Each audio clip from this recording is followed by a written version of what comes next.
What would you do if your only son used a pretend grandchild to take away everything you worked for? I found out my daughter-in-law was never pregnant on the same day they tried to push me into signing my house over for the baby's future. By the time they realized I was not the week-old machinist they thought, every signature that mattered was already in place, and none of them were theirs. Before we continue, we ask you to hit the hype button, subscribe, and like the video to help the channel grow. Tell us which city you are from in the comments. We would like to get to know our audience better. The CNC machine hummed beneath my hands, cutting steel with precision I'd spent 30 years perfecting. The noise filled the shop floor like white noise, drowning out everything except the rhythm of work. I watched the digital readout tick through coordinates, each movement measured to 1,000th of an inch. This was where I made sense, where numbers meant something real. Finn, you still here? Owen's voice cut through the machine whir as the program finished its cycle. Shift ended 10 minutes ago. I looked up from the control panel, wiping metal dust from my hands. Just wanted to make sure this batch was clean. Owen Pike had supervised this shop longer than most of the younger guys had been alive. He leaned against my machine, arms crossed, studying me with that look that said he saw more than I wanted to show. You're running extra shifts again, he said. It wasn't a question. Overtime's there if I want it. Finn. He waited until I met his eyes. You're 58, not 30, and you're already the best machinist here. What are you trying to prove? I gathered my tools, putting them away with the same care I'd learned decades ago. Each in its place, everything organized. Not proving anything, just keeping busy. The younger guys were already gone, laughing about weekend plans as they headed out. One of them, Kyle, had teased me earlier about finally relaxing at my age. But Owen understood. He'd known Mara, had come to the memorial 4 years ago, had watched me throw myself into work afterward because it was easier than going home to an empty house. Colin called earlier, I said, more to change the subject than anything. He and Brianna are coming over for dinner tonight. Owen's expression shifted, something cautious sliding behind his eyes. That right? They come around much these days? More lately. I locked my toolbox. They've been attentive. Attentive. Owen repeated the word like it tasted wrong. When's the last time they came over when they didn't need something? I wanted to argue, but the truth sat heavy between us. 3 years of marriage and Brianna had never warmed to me. Colin had changed too, became someone who measured worth in job titles and square footage. But they were family, my only family. They're expecting, I said quietly. Owen's eyebrows rose. A baby? That's what they told me last week. Brianna's pregnant. I'm going to be a grandfather. I waited for him to smile, to congratulate me.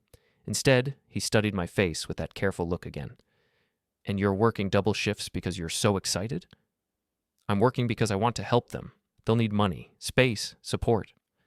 The words came out defensive. Mara and I always wanted grandkids. Now it's finally happening. Finn, I should go. Don't want to be late. I left before he could say whatever was sitting behind his concerned frown. The evening air hit me as I walked to my truck, cooler than the shop floor. My phone buzzed, a text from Colin. Running a few minutes late, Brianna's not feeling well, morning sickness. See you at 7. I looked at the message, then at my small house across town. Mara and I had bought it 32 years ago, back when Colin was just born and we thought we'd fill it with siblings for him. That never happened. Now it was just me, rattling around in rooms that held too many memories. But maybe that would change. A grandchild, new life, new noise, new reasons to keep the house running. I drove home thinking about the nursery we'd set up in the spare room back when Colin was born. Mara had painted clouds on the ceiling. I'd installed shelves, careful and precise, each one level and secure. We'd been so young then, so sure we knew how everything would work out. My kitchen was clean but worn, the table where Colin had done homework now holding just my coffee mug and yesterday's newspaper. I started dinner, nothing fancy, just the kind of simple meal I'd learned to make after Mara passed. Chicken, vegetables, rice, the kind of food that fills you up without requiring much thought. Colin and Brianna arrived at 7:15. Brianna looked perfect as always, her blonde hair styled, her clothes expensive in that way that screamed money spent on looking casual. Colin wore his work shirt with the company logo, the logistics firm he'd joined after college. They'd both come a long way from the small-town life I'd given Colin growing up. Dad! Colin hugged me, brief and awkward. Sorry we're late. No problem. Food's ready when you are. Brianna kissed my cheek, leaving a trace of perfume that cost more than my weekly groceries. It smells lovely, Finn. Thank you for having us. We sat at the kitchen table, the same one where I'd taught Colin to tie his shoes, to read, to do his taxes, the same one where Mara had sat across from me for 29 years. "So," Colin said, loading his plate, "we wanted to talk to you about something important." "The baby," I said, trying to put warmth in my voice. "Have you thought about names?" "We're still early," Brianna said quickly. But yes, the baby. That's actually what we need to discuss." She exchanged a glance with Colin. He nodded, putting down his fork. "Dad, you always said you wanted grandkids. That you and Mom dreamed about it." "I did. We did." My throat tightened, remembering Mara's excitement every time Colin mentioned wanting kids someday. "I'm so happy for you both." "We want to make sure the baby has the best possible start," Brianna said. Her voice was smooth, practiced. "A stable home, good schools, security." "Of course. I'll help however I can." "That's what we hoped you'd say." Colin leaned forward. "See, our apartment is small, 1 bedroom, not enough space for a nursery.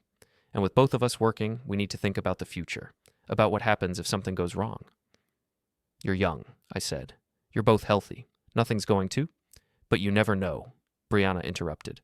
"That's why responsible parents plan ahead. We've been researching estate planning, making sure everything's organized." The food turned to cardboard in my mouth. "Estate planning?"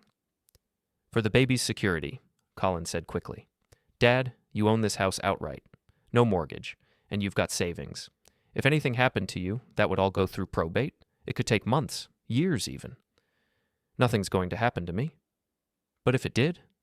Brianna's hand rested on her stomach, flat beneath her expensive blouse. "Wouldn't you want to know your grandchild was taken care of? That we could provide for them without worrying about legal complications?" I looked between them. Colin wouldn't meet my eyes. Brianna stared at me with something that might have been concern if her eyes had been warmer. "What are you asking?"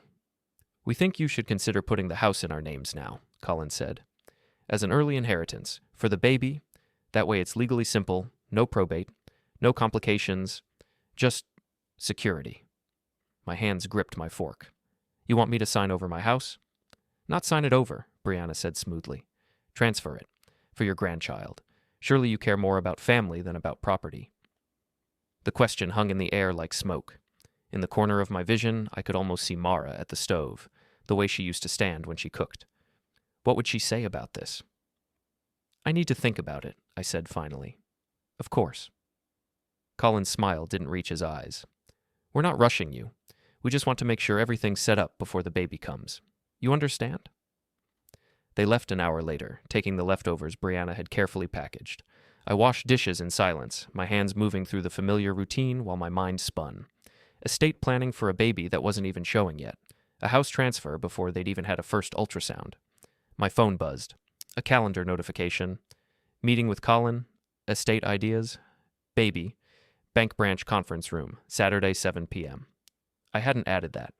Colin had put it in my calendar without asking, marking it as if it were already decided. I stood at my sink, water running over my hands, and stared at that notification. The house was quiet around me. Too quiet. Like it was waiting for me to figure out what I couldn't quite see yet. Something wasn't right. The machine shop was chaos Monday morning. A rush order had come in over the weekend, and everyone was scrambling. I liked it this way. When the work was urgent, there wasn't time to think about anything else. Just metal and measurements. Problems with clear solutions. I ran through the setup on my CNC machine, double-checking coordinates before starting the program. Precision mattered. One wrong number and hours of work became scrap metal. I'd learned that lesson 30 years ago from a supervisor who'd told me that machining was like surgery. Measure twice, cut once, and never let your mind wander. "Finn, you got that batch ready?" Owen appeared at my elbow, checking his watch. "Shipping needs it by noon." 15 minutes, I said, watching the cutting tool bite into steel. "Program's running clean." He stayed, which meant he wanted to talk. Owen had a way of hovering when something was on his mind. After 26 years of working together, I knew his tells as well as I knew my machine's quirks. "How was dinner with your boy?" I kept my eyes on the machine. "Fine." "That convincing, huh?" The cutting tool finished its pass. I checked the edge, feeling for burrs with my fingertips. Perfect. The steel was smooth, precise, exactly to specification. I wished people were as predictable as metal. "They want me to put my house in their names, for the baby." Owen went very still beside me. I could feel his attention sharpen. the way it did when someone reported a safety violation or a machine malfunction. Come again? Estate planning, they called it, to avoid probate, make sure the baby's taken care of. I loaded the next piece into the machine, my hands moving through the familiar routine. They've got it all thought out. Finn, look at me. I did. Owen's face was hard, his jaw set in that way that meant he was holding back anger. Behind him, the shop floor hummed with activity, other machines running, younger guys calling to each other, the radio playing something too loud to identify. Your son wants your house before this baby is even born, before they've proven they can raise a kid, keep a marriage together, hold down their jobs, and they're calling it estate planning. They're trying to be responsible. They're trying to get your property. Owen's voice dropped low, dangerous. Finn, I've known you 26 years. I watched you work yourself half to exhaustion putting that boy through school. I watched you take third shifts so he could have a car, help with his rent, co-sign loans. When does it end?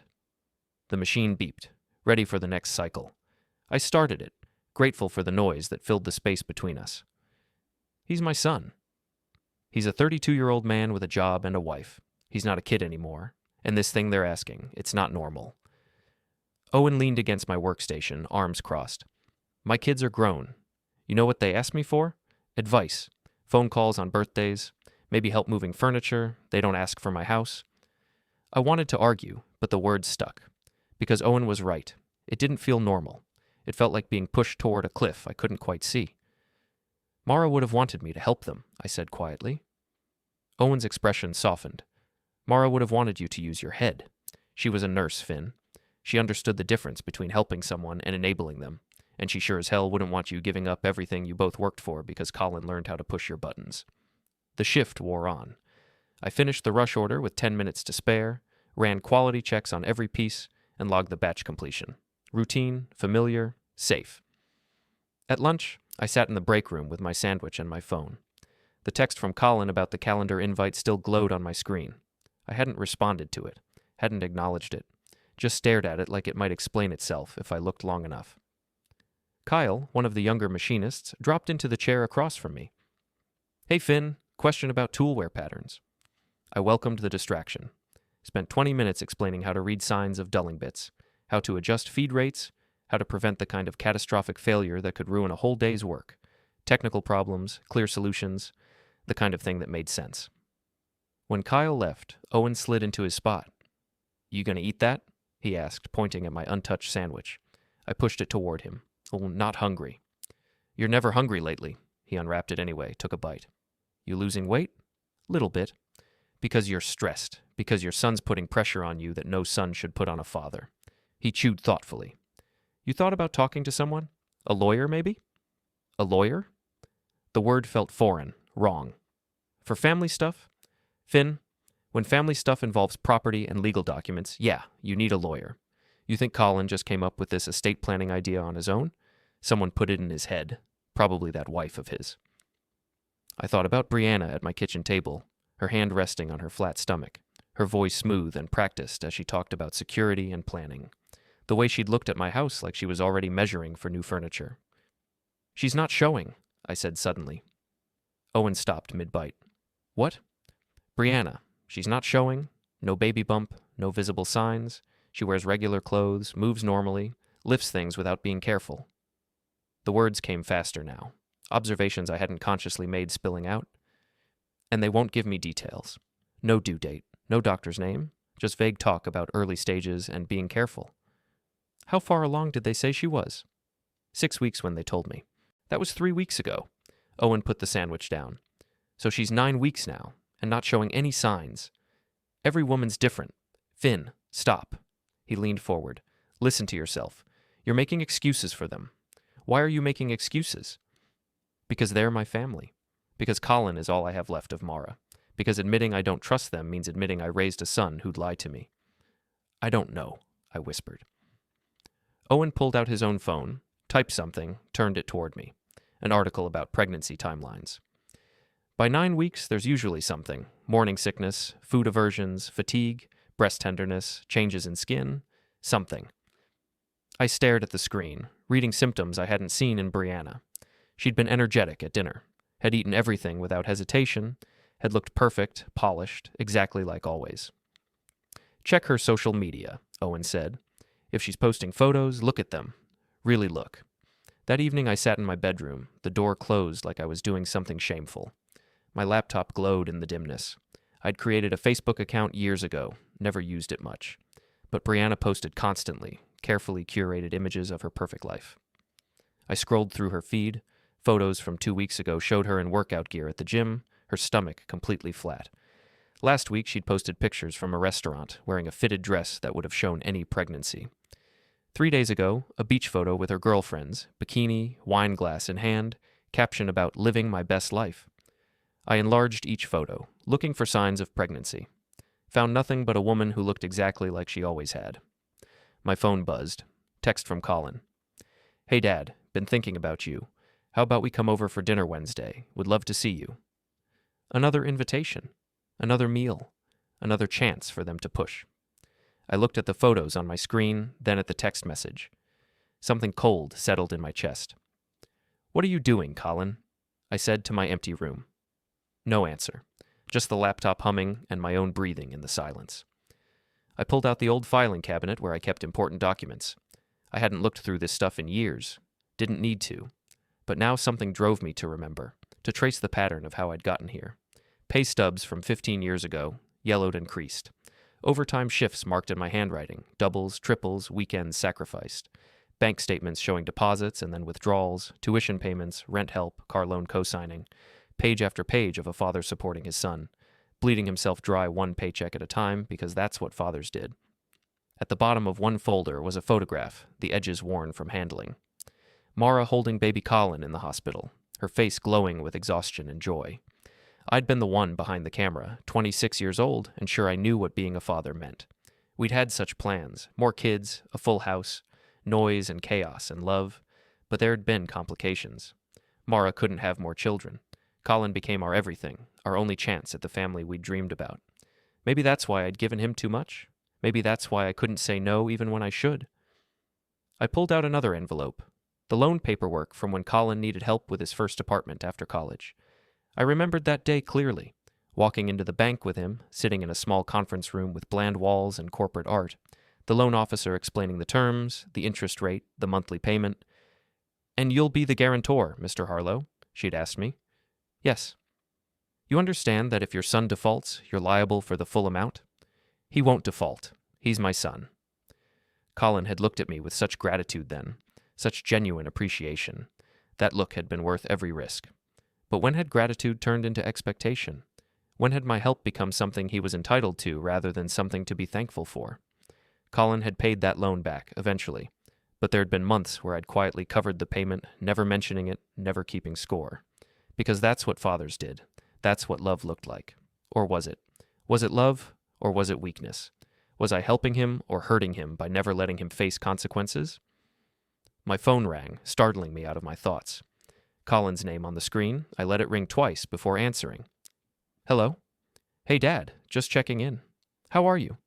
"I'm fine." Good. Listen, Brianna and I were talking. We'd love to have you over for dinner this week. Maybe Wednesday?" I looked at my calendar, looked at the photos still open on my laptop. "Wednesday works." "Great. Oh, and Dad, we've been doing some research on baby gear. You wouldn't believe how expensive everything is.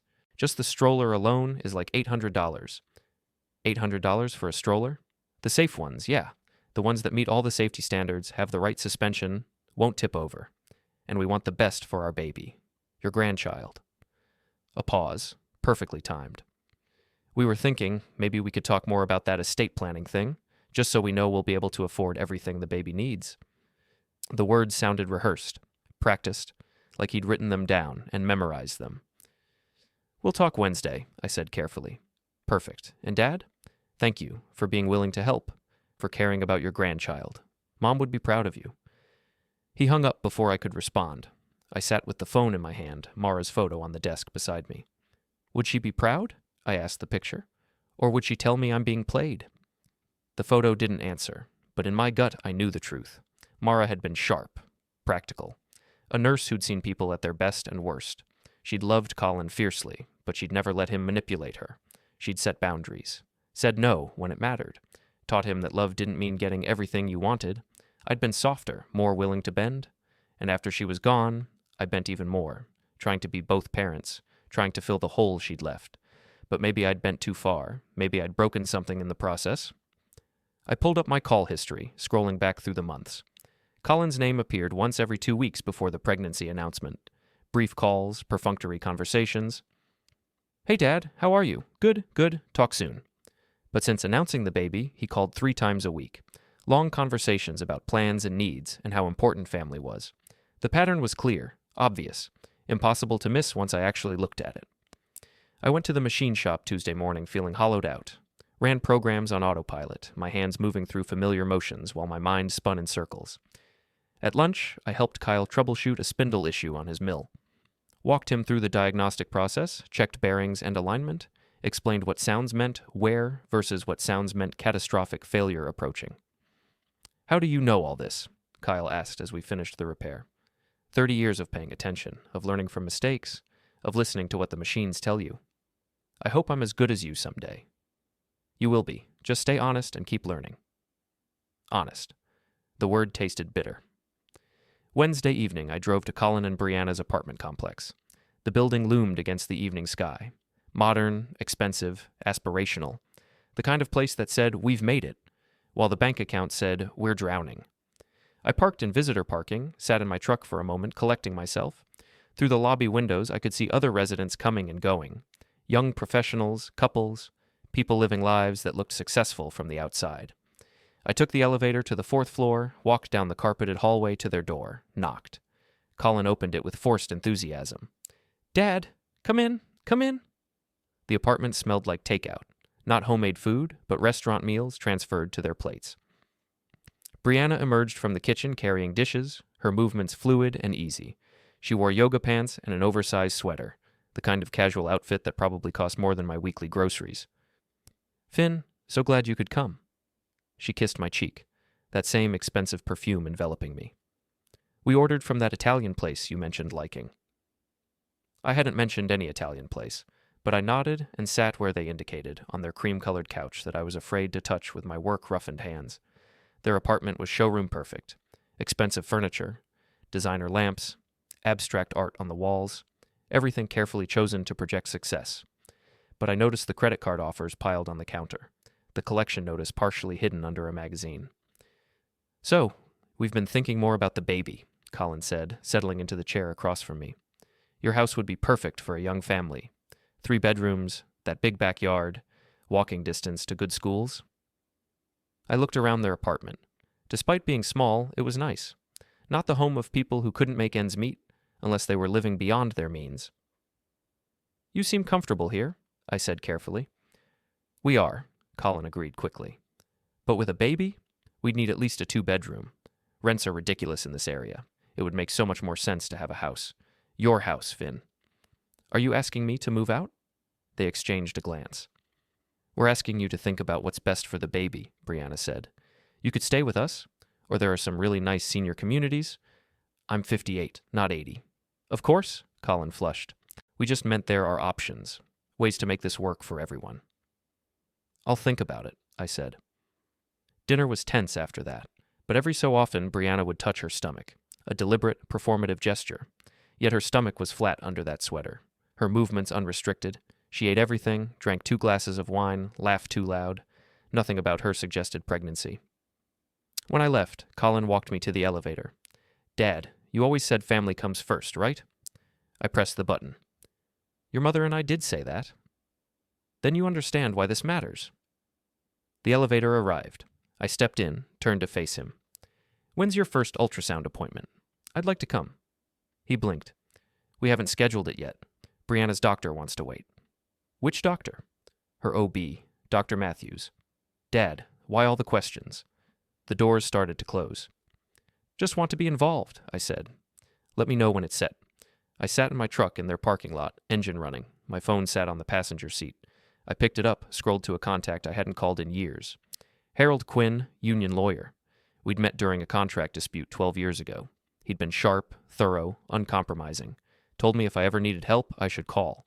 I hadn't needed to. Hadn't imagined needing protection from my own son. Until now. Calling a lawyer felt like an admission. That I didn't trust Colin, that family might be the enemy, but Mara had taught me to use my head, to think things through. I pressed the call button. Quinn Legal Services. This is Finn Harlow. I worked with Mr. Quinn years ago. I need a consultation about estate planning and family pressure regarding property transfer. A pause. Mr. Quinn has an opening Thursday afternoon. 2 o'clock. Bring any documentation you have. I will, thank you. I hung up and sat in the dark parking lot. Behind one of those windows, Colin and Brianna were probably celebrating, probably counting my house as good as theirs, but they'd made one critical mistake. They'd assumed I was too old, too trusting, too worn down to fight back. They were wrong. Harold Quinn's secretary scheduled me for Thursday afternoon during my lunch break. His office was in a small building near the courthouse, the kind of place that smelled like old files and coffee. Not fancy, but solid. Real. Finn Harlow. Harold stood when I came in, hand extended. He was 62 now, gray at the temples, but his grip was still firm. Long time. Heard you're still at the shop? Best machinist they've got, I said, trying for humor. I don't doubt it. He gestured to a chair. What can I do for you? I laid it out simply. The pregnancy announcement. The pressure about the house. The sudden attention after years of distance. The way they talked about estate planning before the baby was even real to me. Harold listened without interrupting, his fingers steepled under his chin. When I finished, he was quiet for a long moment. Have you seen medical proof of this pregnancy? He asked. No. Ultrasound images? Doctor's appointments? They said the doctor wants to wait, that Brianna's only a few weeks along. Harold pulled a legal pad toward him. Finn, I'm going to ask you something, and I want you to think carefully before answering. Do you believe your son and his wife are being honest with you? The question sat heavy in the small office. Through the window behind Harold, I could see the courthouse, people coming and going with their legal troubles. I want to believe them, I said finally. That's not what I asked. I thought about the missent text from Brianna I'd seen last week, quickly deleted, about how they only called when they needed something, about Brianna's flat stomach under expensive clothes, about Colin's face when I'd asked about the ultrasound.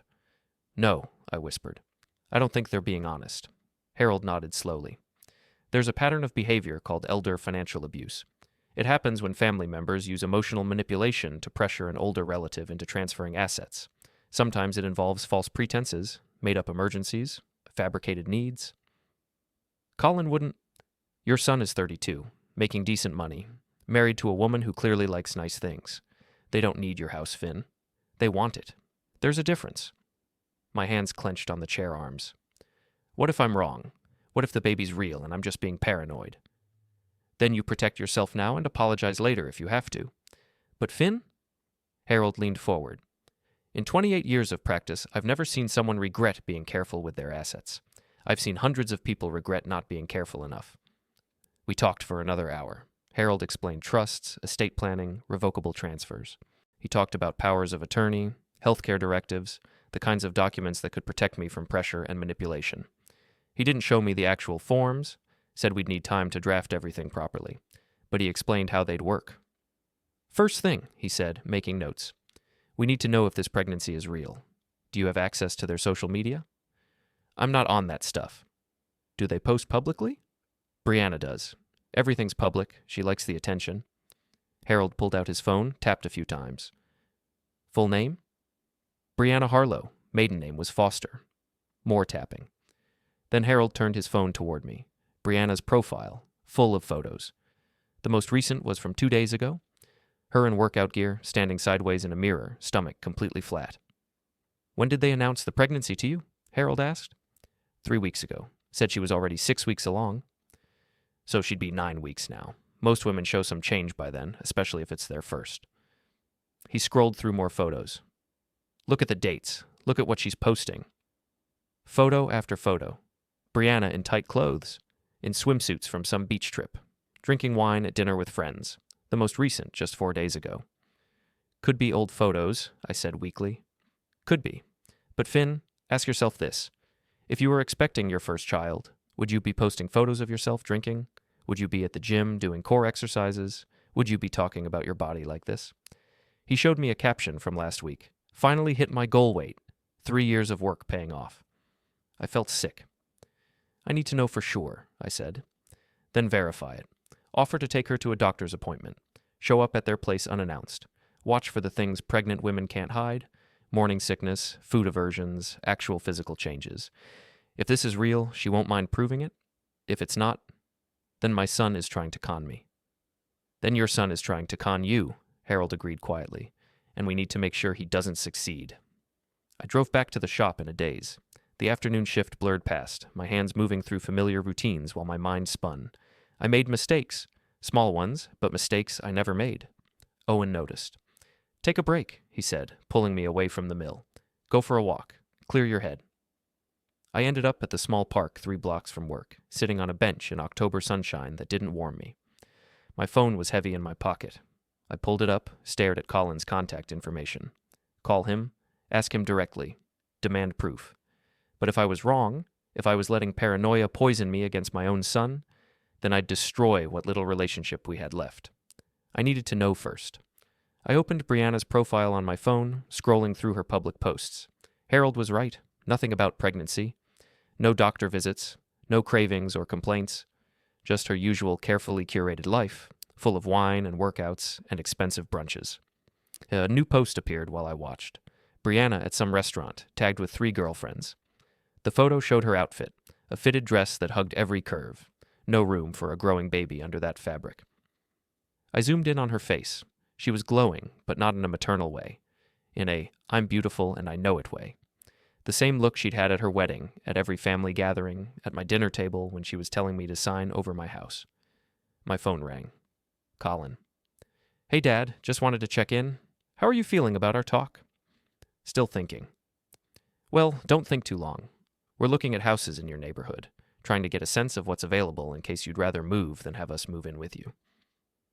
The casual cruelty of it hit me. They'd already decided I'd give up my house. They were just waiting for me to realize it. Colin, I'd like to take Brianna to her next prenatal appointment. Help her with the parking, make sure she's okay. When is it? Silence on the line. Too long. That's really sweet, Dad, but you don't have to do that. Brianna's mom usually goes with her. I'd like to be involved, as the grandfather. Yeah, of course. I'll talk to Brianna about her schedule and get back to you. He hung up quickly. I sat on that bench until the sun started to set, until the October cold made my hands ache. Then I drove home, made dinner I didn't eat, and finally made the call I'd been avoiding. Finn? Brianna answered Colin's phone, her voice syrupy. Colin's in the shower. Everything okay? I wanted to ask about your next doctor's appointment. Colin mentioned your mom usually goes with you. I was hoping I could come instead, or come along. Another pause, longer than Colin's. That's so thoughtful, but honestly, Finn, they're pretty routine right now. Just quick checkups, nothing exciting. When we get to the ultrasound stage, of course you'll be invited. When's your next checkup? Let me look at my calendar. I heard papers rustling, too obvious a sound effect. Looks like next Wednesday, but really it's just 10 minutes of them checking my weight and pressure. You'd be bored. I wouldn't mind. What time? You know what? I'm looking at this wrong. It's actually next Thursday. But Finn, honestly, I'd feel weird having you there for something so personal. You understand, right? Of course, I said. What's your doctor's name? Just so I know who's taking care of my grandchild. The sound of water shutting off in the background. I need to go help Colin. We'll talk soon, okay? She hung up. I opened my browser, searched for OB/GYN clinics near their apartment. Found 3 within reasonable distance. Pulled up their websites, looked at the doctor photos and names. Then I made a decision that felt like crossing a line I couldn't uncross. Friday morning, I called the first clinic. Hi, I'm trying to confirm an appointment for my daughter-in-law, Brianna Harlow. She said she has a checkup scheduled, but I'm not sure which day. Let me look. Keys clicking. I'm not seeing a Brianna Harlow in our system. Maybe it's under her maiden name, Foster? No Foster either. Are you sure she's a patient here? My mistake. Thank you. I called the second clinic. Same response. No Brianna Harlow, no Brianna Foster. The third clinic was different. When I asked, the receptionist said, I can't give out patient information, but if you need to confirm an appointment, you should have her call directly. So she is a patient there? I can't confirm that without her permission, sir. Medical privacy laws. It wasn't confirmation, but it wasn't denial either.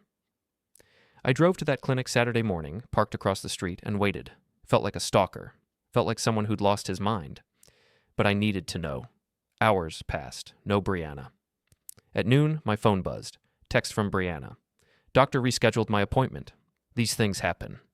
But everything's fine with the baby. Don't worry. I looked at the clinic. At my phone. At the message that came precisely when I was sitting there waiting. Either an incredible coincidence, or they knew I was checking up on them. My phone rang. Colin. Dad, Brianna told me you've been asking about her appointments. That you called her doctor's office? I wanted to make sure she's being taken care of. By checking up on her? Dad, that's invasive. She's upset. She feels like you don't trust her. Do I have a reason to trust her, Colin? Silence. What's that supposed to mean? It means I've been watching, and I'm not seeing any signs of pregnancy. No doctor visits, no physical changes, just a lot of talk about my house. You think we're lying? His voice rose. You think we'd make up a baby? I think I need proof. Proof? You need proof that your own son is telling the truth? That's... He made a choked sound. You know what? Forget it. Forget the whole thing. If you care more about your property than about your grandchild, than about your family, then maybe Brianna's right. Maybe you are just a selfish old man. Colin. We're done here. Don't call us. Don't come over. We'll reach out when we're ready to talk again. If we're ever ready. He hung up. I sat in my truck across from the clinic, phone silent in my hand, and realized I'd just blown up my relationship with my son. Unless I was right.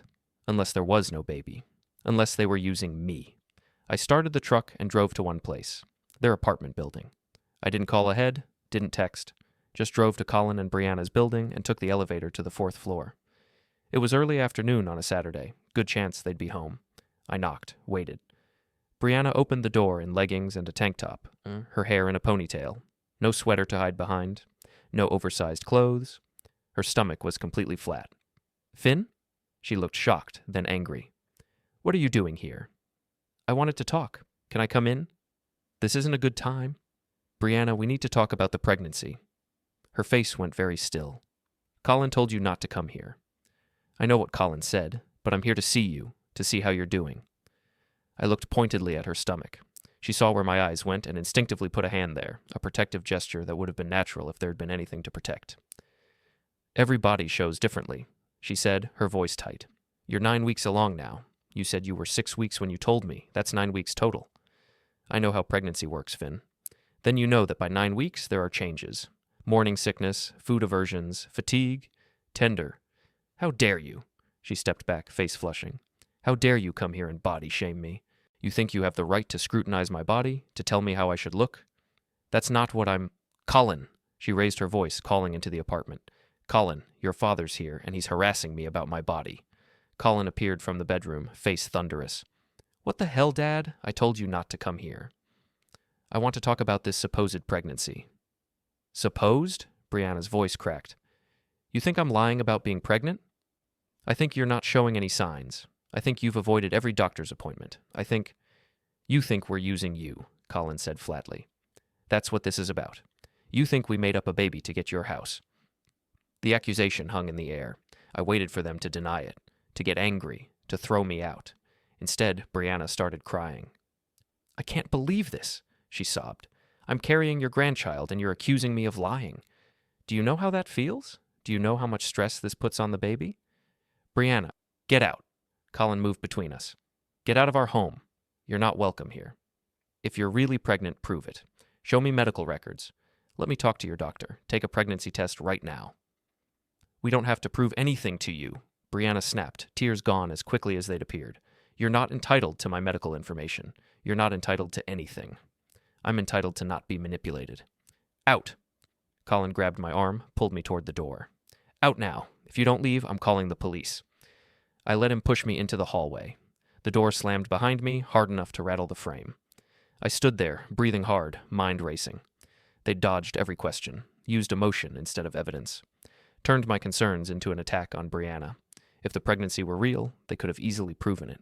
One test, one doctor's note, one ultrasound image. Instead, they'd thrown me out. I took the elevator down in a daze, walked to my truck, sat in the parking lot trying to process what had just happened. My phone buzzed.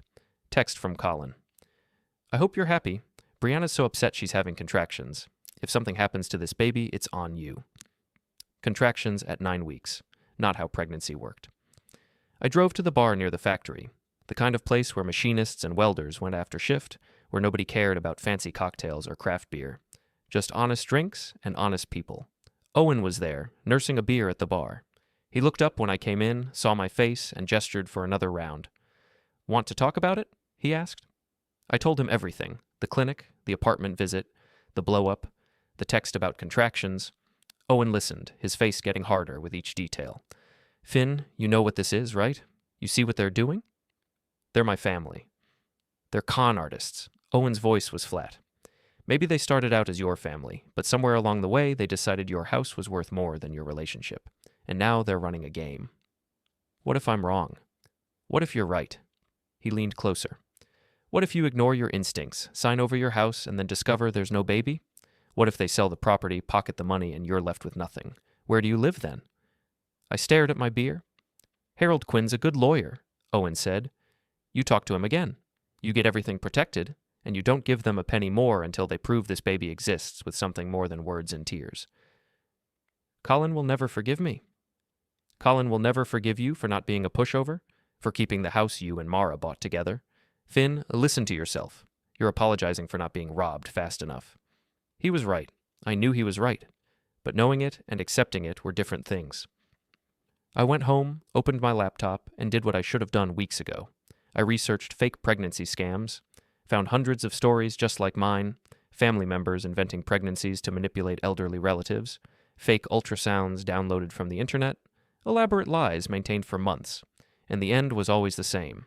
When the due date approached, there'd be a tragic miscarriage, or the baby would be born but immediately adopted out due to complications, or the scam would shift to needing money for medical bills, for baby supplies, for emergency expenses that never ended. At 2 a.m, my phone lit up with a series of texts from Brianna. "I lost the baby. Are you happy now? Your harassment caused me to miscarry. I hope it was worth your precious house. Don't contact us again, ever." I stared at those messages, feeling nothing but cold certainty. 9 weeks, and suddenly a miscarriage, convenient and complete. No hospital visit, no doctor's name, just blame and distance. I forwarded the text to Harold Quinn with a simple message. "We need to meet Monday morning." Then I did something I hadn't done since Mara was gone. I pulled out the photo albums from our years together and found the pictures of Colin growing up. Birthday parties, school plays, little league games, a whole childhood documented in fading photographs. And I realized that the little boy in those pictures had vanished somewhere along the way, replaced by a stranger who'd learned that manipulation was easier than honesty. Sunday morning, I called Owen. "I need help," I said. "I need to make sure they can never do this again, to me or to anyone else. Tell me what you need. A witness, someone who can verify what's been happening, someone who can testify if it comes to that. You've got it." Monday morning, I sat in Harold's office again. This time I had printouts of every text, every social media post, every detail of the past month. I laid it all out like parts for a machine, organized, precise, undeniable. Harold read through everything, his expression never changing. "This is financial abuse," he said finally. "Attempted, anyway. They tried to use emotional manipulation and a fabricated emergency to pressure you into transferring a major asset." "Can they get in trouble for this?" "Possibly, but that's not what matters right now. What matters is making sure they can never touch your property, your savings, or your legal rights again." He pulled out forms I'd never seen, explained trusts and revocable transfers, talked about healthcare directives and financial powers of attorney. "We're going to lock everything down," he said. "Your house goes into a trust that they can't contest, your savings get protected, your will gets updated with specific language, and most importantly, we document everything they've done in case they try this again." "How long will it take?" 2 weeks to file everything properly. In the meantime, you don't communicate with them. You don't respond to text. You block their numbers if you have to. Let them think they've won. Let them think you're ashamed and hiding." "Why?" Harold smiled. It wasn't a nice smile. "Because when people think they've won, they get careless. They stop being careful. And that's when they make mistakes we can use." The next 2 weeks were the strangest of my life. At work, I was normal, ran my machines, helped the younger guys, took overtime shifts. But underneath, everything had changed. I was building something, planning something, preparing for a kind of fight I'd never fought before. Harold moved quickly once I gave him permission. He drafted documents, filed paperwork, called in favors with judges he knew. I signed papers in his office, each signature a lock clicking into place. Your house is now in an irrevocable trust, he explained on day 3. Colin can't contest it, can't claim it, can't touch it. When you pass, and that's many years from now, it goes to charity unless you update the trust with explicit instructions otherwise. What if I want to leave him something? Then you write that into the trust specifically. But right now, as it stands, he gets nothing. It should have hurt, should have felt like a betrayal of everything I believed about family. Instead, it felt like taking off a weight I'd been carrying too long. Your savings are in a similar structure, Harold continued. Medical directives updated. Power of attorney assigned to me, not to Colin. If something happens to you, he can't make decisions about your care or your property. You think they'd really go that far? Harold looked at me over his glasses. Finn, they faked a pregnancy to steal your house. Yes, I think they'd go that far. By the end of week 2, everything was filed and official. Harold handed me a thin folder. Copies of all the key documents. Keep them somewhere safe. And Finn, don't tell them any of this. Not yet. When do I tell them? When they make their next move. And they will make a move. People like this don't give up after one try. He was right. On Tuesday of the 3rd week, my phone rang. Colin's number. I'd blocked it, but he called from a work line. Dad, we need to talk. I didn't answer. Let it go to voicemail. Dad, I know things got ugly, but Brianna's really struggling after the miscarriage. She needs support, we need support, and we've been thinking, maybe we overreacted. Maybe you were just being protective. So we want to try again. Start fresh. Can we meet? Just talk? There's no pressure, I promise. The message ended. I saved it, forwarded it to Harold. His reply came fast. Don't respond. Wait. 2 days later, another voicemail. This time from Brianna. Finn, this is Brianna. I owe you an apology. I was hormonal and upset, and I said things I shouldn't have. I know you were just trying to look out for me, for us. Colin and I talked, and we want to make things right. We'd like to take you to dinner. Our treat. No talk about houses or money or anything like that, just family. Please call us back. I deleted it without forwarding it to Harold. He told me what would happen next. The third message came from a number I didn't recognize. When I played it back, I heard an older woman's voice. Mr. Harlow, this is Lena Ortiz, Brianna's mother. I understand there's been some tension between you and the kids. I wanted to reach out personally because family is so important. Colin and Brianna are good people trying to build a life together, and I think maybe there's been some miscommunication. I'd love to meet you for coffee and talk things through. Sometimes it takes a parent's perspective to smooth things over. Please give me a call. I did forward that one to Harold. They're bringing in reinforcements, he wrote back. Still don't respond. At work, Owen kept me grounded. How's it going with the family drama? He asked Friday over lunch. They're trying to get me to meet up, apologizing, saying it was all a misunderstanding. You falling for it? No. Good. He bit into his sandwich. Because I did some asking around. You know Tony Reeves? His cousin works at that logistics company where Colin works. Guess what he heard through the break room gossip? What? Colin and Brianna are in debt. Not struggling debt. Serious debt. They finance that apartment, those cars, that lifestyle with credit cards and loans. They're drowning. And they've been telling people at work that Colin's dad is about to help them out with a major real estate transfer. My sandwich turned to ash in my mouth. They were counting on my house, I said. They were banking on it. Literally. Owen shook his head. You protected yourself just in time. That evening I sat in my kitchen, the same kitchen where this had all started. My phone sat on the table, messages piling up. Calls from Colin, texts from Brianna, even a Facebook friend request from Lena Ortiz. And then, Wednesday morning, a calendar notification popped up. Family dinner and baby surprise, bank branch conference room, Saturday 7 p.m. The same notification from weeks ago, still in my calendar. Colin had never removed it, but now it said baby surprise instead of just baby, and the location had changed from a generic bank branch to a specific conference room. I screenshot it, sent it to Harold. His response was immediate. This is it. They're making their final push. Don't confirm, don't decline. Let them think you're coming. What do I do? Show up. Let them play their game. And when they do, we'll show them ours. Friday evening, Harold called me to his office one last time. Tomorrow they're going to try to pressure you into signing something, he said. Probably a property transfer, maybe a loan, possibly even a power of attorney disguised as estate planning. They'll do it at a bank because they think the professional setting will make you more compliant. How do you know? Because it's a common tactic. Use a third party, a bank manager, a notary, someone official looking to add legitimacy to the scam. Most people don't want to make a scene in front of professionals. He handed me an envelope. Thick, official looking, sealed. When they present their paperwork, you give this to whoever's running the meeting. Bank manager, lawyer, whoever. Don't open it, don't read from it. Just hand it over and let them read it. What's in it? Documentation. Letters from me stating your legal position, copies of the trust arrangements, and a very clear notice that any attempts to manipulate you into transferring property constitute financial elder abuse. My hands shook, holding the envelope. This is really happening, I said. This is really happening, Harold agreed. But Finn, you're ready for it. You've done everything right. Now we just finish it. Saturday morning, I woke at dawn. Couldn't sleep anymore.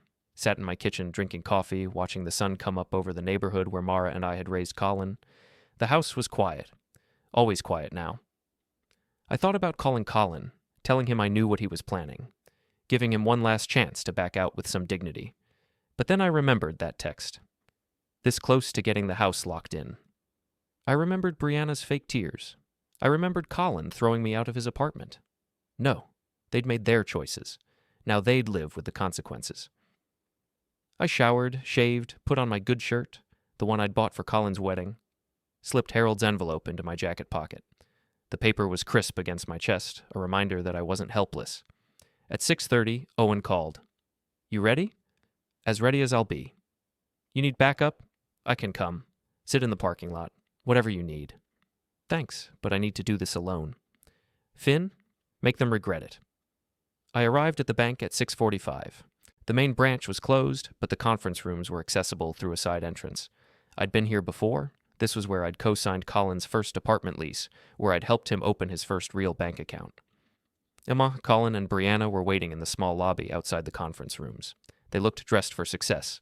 Colin in a suit, Brianna in a dress that screamed money she didn't have. Dad? Colin's smile was wide, warm, everything it should be. You came. I wasn't sure you would. You invited me.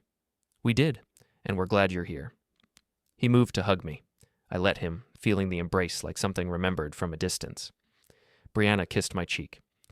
Thank you for coming, Finn. This means so much to us. She patted her stomach, still completely flat. A woman in a bank uniform appeared. Mr. Harlow, we're ready for you in conference room B. We followed her down a short hallway. The conference room was small, glass-walled, visible from the main lobby. Professional, clean, the kind of place where serious business happened. A man in a suit sat at the table. Not the bank manager I'd worked with before.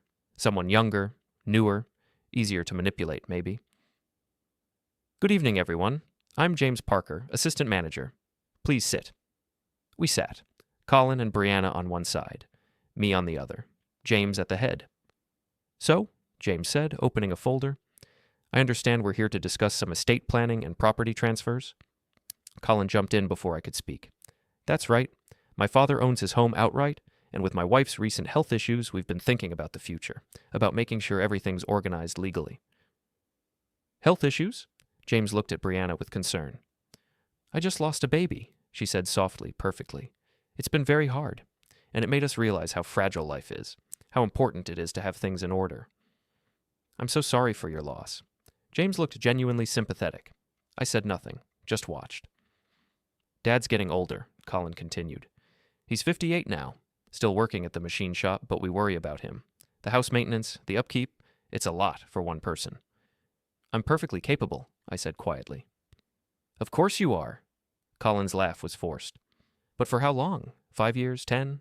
We just want to make sure that when you need help, everything's already set up. No stress, no confusion. James looked at me. Mr. Harlow, is this something you want to pursue? Before I could answer, Colin slid papers across the table. We had a lawyer draft some documents, nothing complicated, just transferring the house title to us with the understanding that Dad can live there as long as he wants. It protects him legally, protects us, makes everything simple.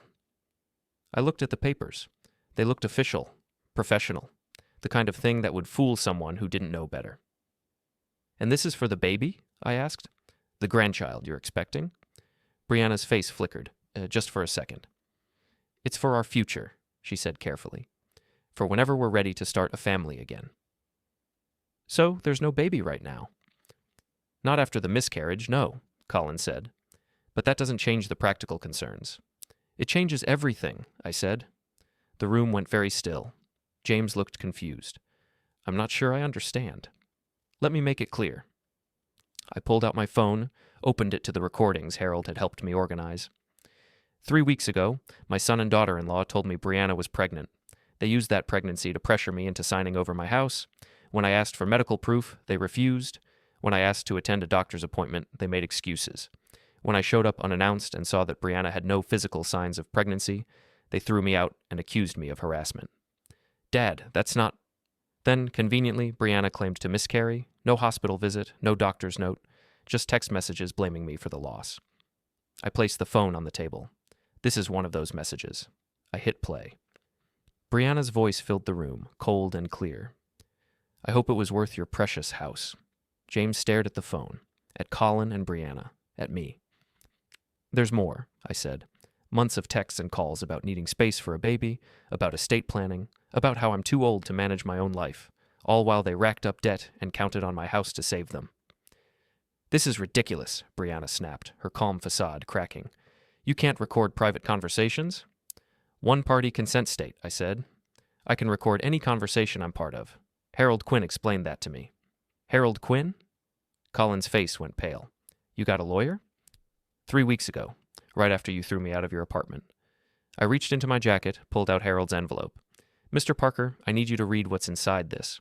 Please. James took the envelope with shaking hands, opened it, started reading. His face changed with each page.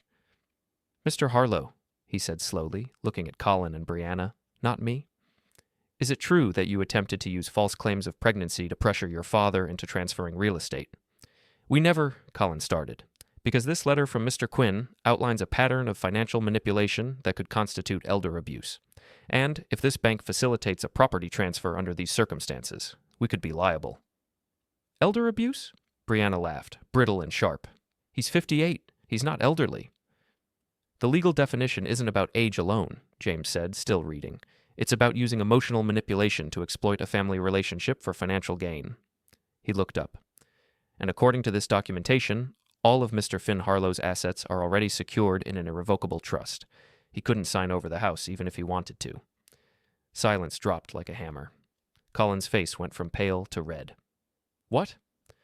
My house is in a trust, I said calmly. So are my savings. My will has been updated. Power of attorney assigned to Harold, not to you. Everything is locked down tight. You can't do that, Colin whispered. I already did. 2 weeks ago, right after you sent me that text about the miscarriage. Brianna stood abruptly, chair scraping. This is insane. You're destroying our family over paranoia. I'm protecting myself from theft, I corrected. There's a difference. We weren't trying to steal anything. I pulled up another recording on my phone, played it. Brianna's voice talking to someone, probably her mother. If we can get him to sign before he figures out there's no baby, we're set. The house is worth at least $400,000. We can sell it, pay off the cards, and finally live the way we deserve. The words hung in the air like poison. James put the papers down carefully. I think this meeting is over.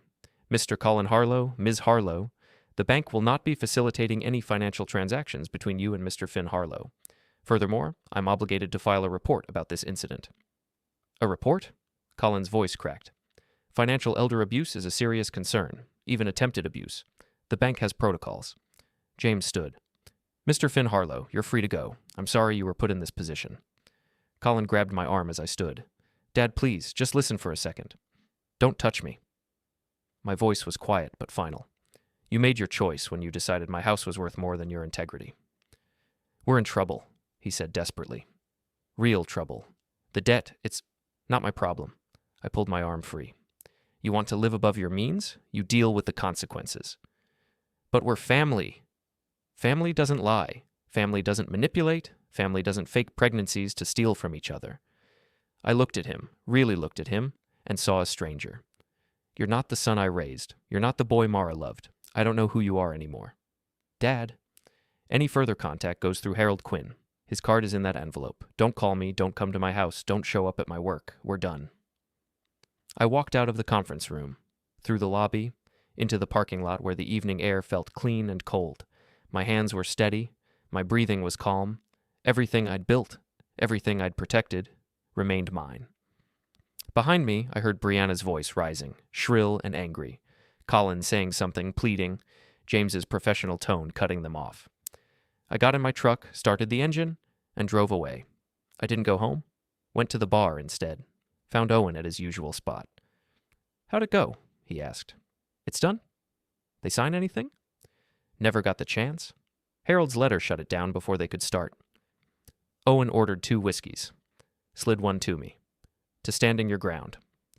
We drank in comfortable silence. Around us, the bar filled with the usual Saturday crowd.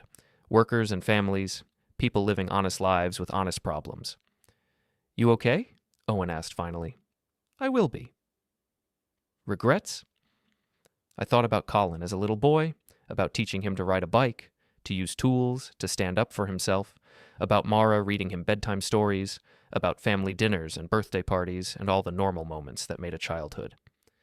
I regret that he turned into someone who'd do this, I said, but I don't regret protecting myself. Good. Owen finished his drink. Because you did the right thing, and anyone who says different is wrong. My phone buzzed, text from an unknown number. This isn't over. You'll regret this. I showed it to Owen. He snorted. Empty threats from empty people. Block it. I did. Then I blocked every number and email I had for Colin and Brianna, unfriended them on social media, removed every digital connection. When I finally went home, the house felt different. Still empty, still quiet, but no longer haunted by guilt or obligation or the weight of false family expectations. I sat at my kitchen table, the same table where this had all started, pulled out the photo of Mara holding baby Colin, looked at her smile, at the hope in her eyes. I protected us, I said to her memory. I protected what we built. I hope that's okay.